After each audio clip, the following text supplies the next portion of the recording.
Frank Hyder is a well-known, renowned visual artist. When he started to become an artist, he thought the journey would be a straightforward progression. Over the years, he has discovered that the road has many twists and turns, numerous hills and valleys, and countless challenges. Through this series of short stories, tales, and remembrances, his hope is that these will offer some valuable insight into the life of an artist and what's involved in becoming an artist. In the end, he has come to realize that he is not a painter or sculptor or anything in particular. He is more simply a creative person with great passion and love for the process of making art concerning people and the world around us, who shares his artworks with the public.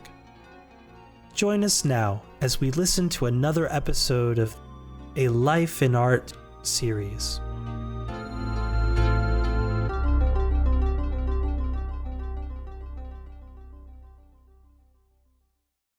Where does an artist get their inspiration? How does one become an artist? That's a question you hear all the time. Can you go to school and become an artist? Can someone or some event make you an artist? I'm not sure the answers are clearly known to me, but I believe that you're born an artist. Something is built into your DNA that forces you to become a creative person. What kind of an artist one becomes is really very particular and individual. But in my particular case, I just knew from the earliest time that something about me needed me to find a path, a way to be creative. My earliest memories of that journey or that search, I would wander around the neighborhood and talk to people. And I'd talk to everybody, whoever they were.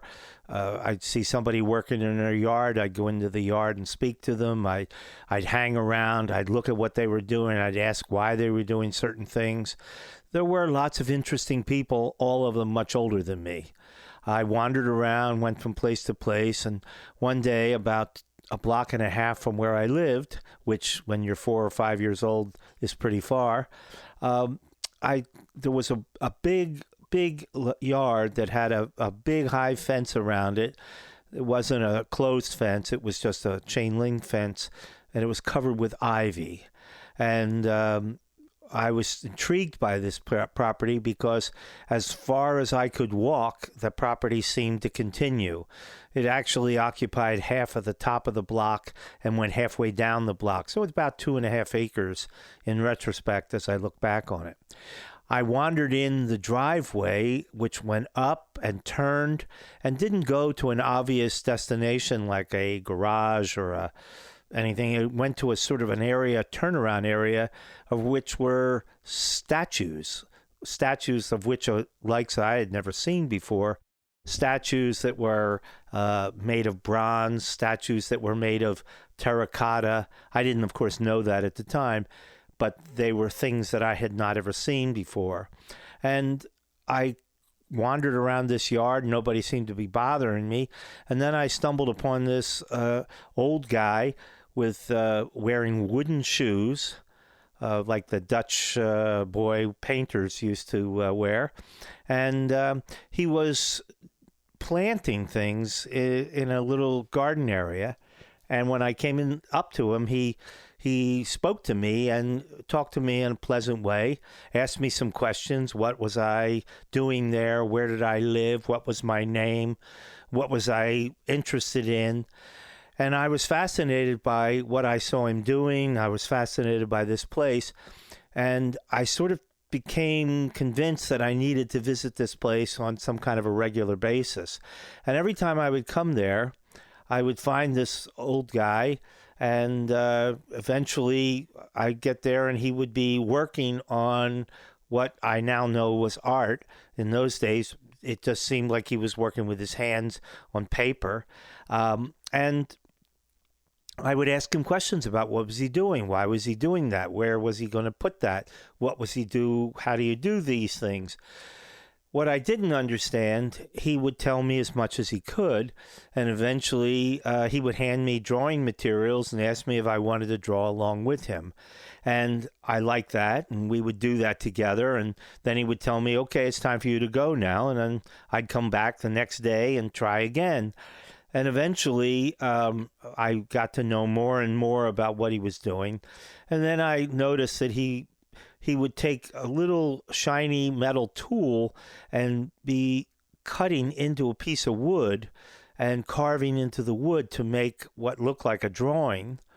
Now, I understood working with wood because my father was a carpenter and a cabinet maker, and he had lots of tools and big saws and hammers and things like that.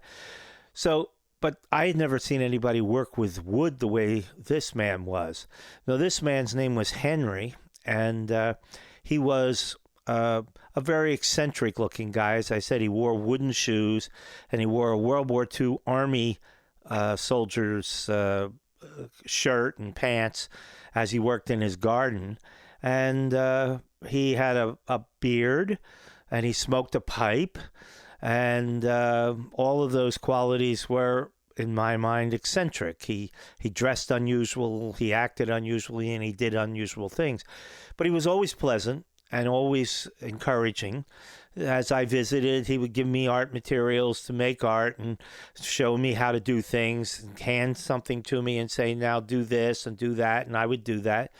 And eventually, bit by bit, he began to teach me how to take those shiny tools, which I now know are carving tools, and carve into these pieces of wood to make what would become wood blocks. Then he showed me how you could put paint or ink on those and make a print. Well, this was a relationship which I had forged by myself. It was a relationship which I valued, and I tried to come there as often as I could. Some days when I would come, he wouldn't be there, but his wife was there, and her name was Pat, and she had been a school teacher, and she was just about as eccentric as he was in different ways. She dressed in a completely unaccustomed form. She wore a couple of sweaters that didn't match. She had no sense of the sense of style that the average mother or woman in my neighborhood had in the 1950s. Most of the women that I saw around all tried to look like the television people who starred in the Leave It to Beaver show or the Father Knows Best. So they were always dressed like they were about to go out to lunch. And here this woman was dressed like she might have found the clothes in a used bin box someplace. Anyway, she was always very talkative, asked me lots of questions, wanted to know what I was thinking, what was I doing, why was I coming there, etc. And so I began to form a bond with these two people. And over time, I would come and work in the yard just so I could be there. And eventually, they actually offered to pay me to do some work. So I had my first job, but that was years after I had initially discovered them. In those early years, all I was doing was coming and getting little injections of a variety, little injections of something different. And to me, they were the most interesting people I knew of. I would bring my paintings, I would bring my little drawings. You know, in those days, everybody was making paint-by-number paintings. So if I went to one of my cousin's house, there was always someone there had a freshly done paint-by-number painting. And I got into the habit of asking, when they were done their painting, what were they going to do with those little cups of pre-mixed color that came with the sets? And if they were done the painting, they would frequently give them to me. So I was accumulating little gatherings of paint. And so I get little paper, or sometimes I get a board, and I'd make what I thought were going to be paintings on these surfaces with those colors that came from these various and sundry paint-by-number kits. And then I would pack my painted image up and walk over and try to show it to Henry and see what Henry thought of my painting. And he would always pay attention, and he would wave his hand with his pipe over top of it and tell me how I had to look more at this area of the painting because I hadn't paid enough attention to it. Now, mind you, I was really a child. I was 6, 7, or 8 years old, and he was giving me encouragement and instruction, and I was just making paintings. What kind of paintings I was making? Well, some of them were religious images. Some of them were just things that I saw around in the yard, nothing of any particular character. What was interesting to me was the idea of turning these things into paintings. The other thing was I really didn't have official paints or brushes or tools, so I would mix things that I found in my father's garage with these paint kits that I got, and not knowingly, I was already embarked on a path of exploration, or mixed media painting as it's called today. Anyways, I would come by one day. By the time I reached I guess I may have been about 12 years old, and I was bringing more sophisticated paintings by, and Henry said to me, he said, I have a feeling you might become a painter. So he said, you come back tomorrow, which was going to be a Sunday, and he said, and dress up a little better. And he said, I'm going to take you to an art show and introduce you to a couple of artists.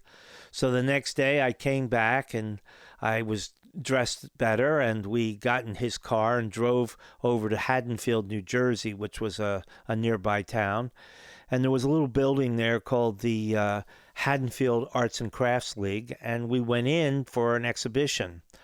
It was the very first exhibition I had ever seen, other than going to the Philadelphia Museum with my father on a Sunday to see the collection. So I walked in, I looked at the room, and there were these paintings on the wall, and there were two artists having a show. One were portraits of women seated in chairs and on benches and things like that. And then the other ones were portraits of men seated with ties, and some pictures of historic buildings, and, the kind of paintings that people in those kinds of places might make. And Henry introduced me to the two artists. Well, the man who had done the paintings of the portraits of men and the historic places, his name was George Vale, and the woman her name was Frida Ryder, and she was an oil painter, and George was an oil painter, and that was my first encounter with anyone who had an idea of what a painter was. And so Henry told George that I was real interested in drawing and painting, and George said, well, then you really ought to learn how to draw. And I said, well, how do you do that? And he invited me to join their figure drawing group. Now, mind you, I'm 12 years old.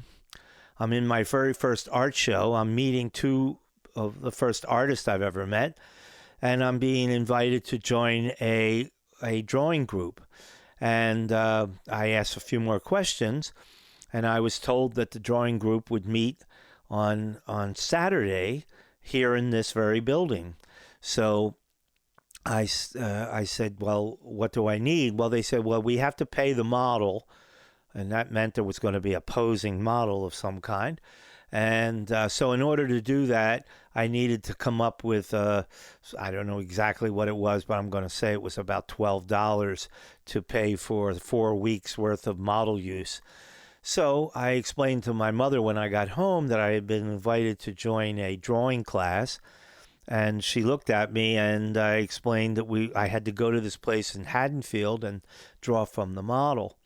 And she said, from the model? I said, yeah, they say that we have a model. And she said, well, what does that mean? I said, I'm going to draw from the model.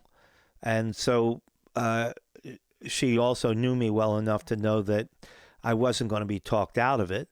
So I had to get myself ready. I had a drawing paper pad. I had some color materials I was going to use, some drawing materials. I had some pastels or things like that. So anyway, the day came, and I remember my mother reluctantly driving me to this place to drop me off because it was a couple of miles away from where we lived. And I walked down the sidewalk to the entrance of the building. And as I went up to the entrance, I remember opening the door. And as I opened the door, I could see into the room where there was a model already posing. And the model was a young woman. I'm going to guess she may have been as old as 18 or 19 years of age, but she was completely naked, and people were already drawing. I was a little late, so I came into the room, and now at this point, I'm a little nervous knowing my mother was upset about the whole adventure, and I really had no idea about drawing from a model, let alone a nude model, let alone a 18 or 19-year-old young woman. So I sat down and began to draw. As I looked around me, I saw what others were doing, and I said, I'll just do what they're doing. So I began drawing. And with that, as I worked, I realized that I had no idea what I was doing. The drawing was absolutely unbelievably bad. And the only thing I could think of was, how do I make this drawing look a little better? So as I struggled, the idea that I'm looking at a naked woman for the first time in my life, it absolutely never even occurred to me, because all I could see was this terrible drawing. And then I would get encouraging words from both George and from Frida. And this was a practice that continued on a regular basis. And each week I would come, and each week I was getting a little better. And some of the other people who were in the room would come over and, would say, boy, you're really good at this. And all I could see was the mess that was on the paper that didn't look the way I wanted it to look. And of course, I looked over and I saw how well George drew, and of course, Frida. What I didn't know at the time, as I was building this relationship with these two artists in South Jersey, is that they were really helping to get me to the next level of learning to be an artist. Henry had started me off, and then George and Frida were taking me to another place, to a higher level. I got to know George really well. I used to stop and visit him at his studio in Audubon, and he always welcomed me, always brought me in, let me sit there and watch him paint, talk to me, told me stories. Here George had been a field artist during World War II, had decorated for making drawings under fire in battles. As he said to me, he said, everybody in my regiment got a carbine and they gave me a damn pencil. And so he made drawings of soldiers in World War II. And I visited Frida in her studio, which was out in Cherry Hill, New Jersey. She was married to a dentist, and they had a big garage on the side of their house where she had her painting studio, and I could go in there and look at her paintings, and she would give me advice and tell me about what she was doing. Well, as time went by, years later, Frida became a nationally known artist. She was the courtroom artist for the Watergate hearings. So she would make her little drawings down in Washington in the hearings, and every night, everyone in America would watch her drawings on TV as John Dean or whoever was being questioned. She made drawings of all these people. And I realize now, looking back, that Henry that day had taken me to meet two people who had made art part of their lives in really very different ways from a very similar kind of beginning. And that similar beginning was just standing in front of a model and looking at that model and trying to figure out how to draw it and how that drawing was meaningful to them. And so as George made his living by painting portraits of the local people of the the South Jersey area, Philadelphia area. And Frida made her living by making courtroom drawings in Watergate hearings, etc. But already I had an idea that you could really do this thing. So it was really kind of shaping in my mind. And so by the time I got to take an art class at a high school, and the very first class I went to, the teacher started with this exercise that had no relationship to any of this other experience I had had. Up until now, I've been with people who had this sense of a mission to do this drawing, and this art class, this guy had this concept he was trying to explain, and I sat there, and after the whole first class, I got up and I went to the office and I transferred out of the art room, and I said to myself, I said, look, if I stay in there, I'm never going to be an artist, because they're on the wrong path. I don't know what it is they're doing wrong, but I just know it doesn't take me to where I need to go. So maybe I was wrong, maybe I wasn't, but instead I went to a study hall where I could sit and make drawings in my sketchbook instead of sitting in this room listening to these goofy ideas that this person had gotten in some teacher's class at Glassboro State College. Anyway, as time passed, I continued making these drawings and working all the time, and a teacher in the school who I don't know how I got involved. I used to just get into a room and she would ask me questions and I'd talk to her. I always wanted to talk about art, and she liked to talk about art, and I tried to tell her about the art that I knew and how I thought about it, and what I thought ought to be in art and what shouldn't be in art. And one day she said, look, I would like to have a painting made, so would you be willing to take this photograph I'm going to give you and make me a big painting, and I'll pay you for it? And I looked at the photograph and I said, sure, I'll be glad to do it. So I didn't really have the facilities, so I would paint this on unstretched canvas. So what I ended up doing was I tacked it on the wall in my bedroom, and the canvas would be 5 by 6 feet. And it was the biggest painting I had ever made. And I had this little photograph she handed me, and I just worked on this painting over and over and over all the time. And then I found out that, the teacher was getting complaints from my mother for giving me the assignment of doing this painting. And she said that I was up all night working on the painting and not doing my schoolwork. And I wasn't aware of that. The teacher told me about it later. But I was not interested in my schoolwork. What I was really interested in was making that painting. Anyway, I made the painting, and I got my father to help me he built a stretcher and a frame for it so that we could mount it. And I got her the painting, and then shortly after that, the superintendent of the school asked me if I would make a painting that they could hang in the hallway of the high school, which I did. And I was getting people asking me to make paintings, and I was making paintings. So I had an idea about a way of making a living, which was to make paintings that people wanted to own. That went on until the time where choosing an art school became an issue. And I remember going into the office, the guidance office, and being called in for my visit as you're in your senior or junior year. They want to know what you're going to do with your life. So I went into his office, and he said, what do you plan to do when you graduate? And I said, I'm going to go to art school. And he said, how can you go to art school? You never even took an art class. And I said, well, that's probably why I'm going to go to art school, because I never took an art class. I know that I want to be an artist, and I knew that class was not going to help me get to be one.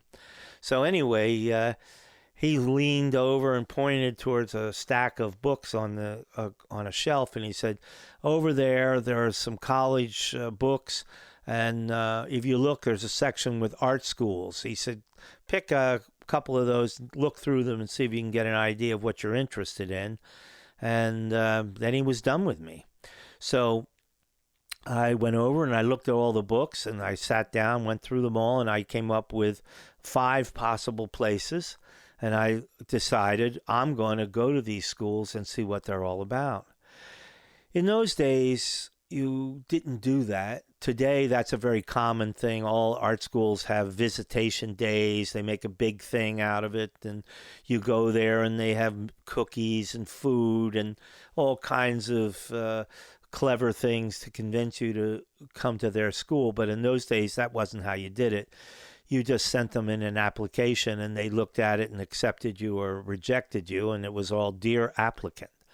Well, anyway, I decided I'm going to go to Boston and look at this one school, the Massachusetts College of Art. Another one was going to be the Pennsylvania Academy of Fine Arts.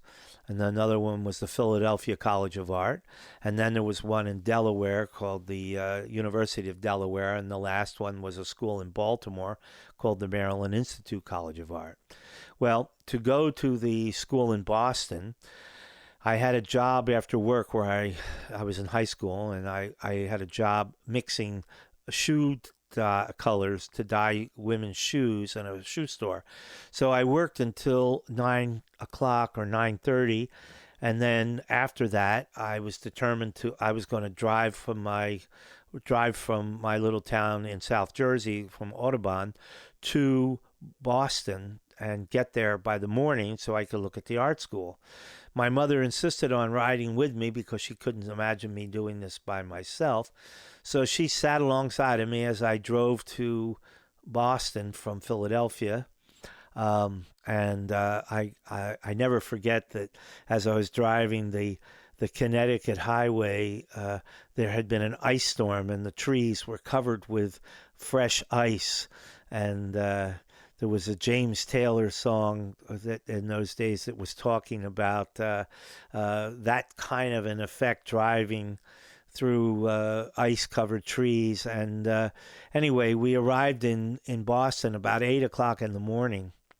And I parked out on the street in front of the art school, and I went up and went in the front door, and I went up to the front desk, and the woman said, "Can I help you?" And I said, "Yeah, I want to see the art school." And she said, "Well, I don't know what you mean by that." I said, "Well, I want to see the art school." And so she disappeared and came back with a man, and he started to talk to me, and he said, "Look, I don't know what you mean by that." And I said, if you want me to come to this art school, I want to see what this art school is all about. So you need to show me what it does so I can determine whether this is where I want to be. And he looked at me, he said, "Well, this is very unusual." But he said, "All right, I'll walk you around." So he walked me through the building, showed me different things. I asked him questions. He answered my questions. And then I walked back out the front door and got back in the car and drove back to New Jersey. And my mother asked me what I thought. And I said, "Well, I don't know. That place didn't feel just right to me. And I'll wait until I see a couple more." So then I went to the Philadelphia College of Art. And again, no appointment. I just kind of went in and walked around, and I found a teacher and started talking to the teacher, and they gave me some information. And then I left there and went down next was the Pennsylvania Academy. I walked in there, and as I walked around, there were people in there drawing and painting, but I didn't like the atmosphere. It just didn't feel right to me. The air felt wrong. I really couldn't explain it. I went down to my next stop was I went down to the Maryland Institute on a Saturday because they actually had a Saturday tour. They were one of the first schools in the country to offer that. So, and the advertisement that they put out said that if you brought a portfolio, you could drop it off and they would look at it. So I drove down to Baltimore, and I had a portfolio of the drawings that I had made drawing the figure with George and Frida. And I dropped them off in one room, and then I got a tour of the school, and I loved the way the school felt. The air felt right, the atmosphere, everything about it. I saw people walking around covered with paint, and I liked the look of that. And so then I went back to this room where my portfolio was, and it's ready to be picked up. So I picked it up. I remember going back to my car, driving back to New Jersey, and I said, I hope that they like my portfolio because that's the right place. And that was on a Saturday, and on a Wednesday, I got a letter in the mail from them addressed to my name, and it said, we have accepted you for enrollment in the fall. And that was pretty much it. So I never bothered to visit the University of Delaware because I felt like I had found where I belonged. And as I look back on all of that, I realized that even the art school journey was pretty similar to that beginning journey of trying to find, just wandering around and looking and trying to figure out what I was doing and who I was talking with and how I could make that work for me. And that's a quality that I used all through art school. And frankly, I still pretty much practice even now.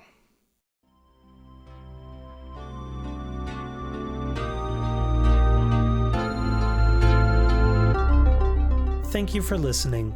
If you have questions or suggestions for future episodes, please reach out to Frank Hyder on Facebook or Instagram. We hope to see you at one of the next A Life in Art episodes.